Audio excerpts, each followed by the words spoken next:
বিতর্ক ভারতীয় ক্রিকেটে। গুঞ্জনটা অনেকদিন ধরেই ছিল, এবার প্রকাশ্যে চলে এলো ধোনি সহবাগ বিবাদ।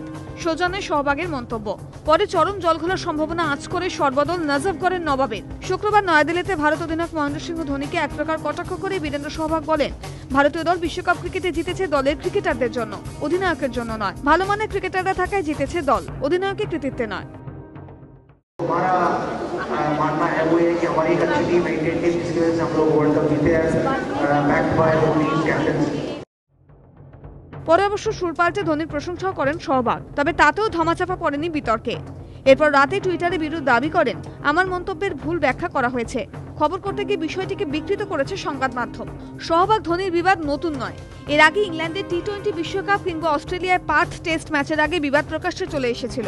দুজনের বিবাদের ফলে দলের জুনিয়র ক্রিকেটারদের মধ্যে প্রভাব পড়েছে গুরুত্বপূর্ণ সিরিজে, এমন খবরও ভারতীয় ক্রিকেটে বেশ কয়েকবার শোনা গেছে।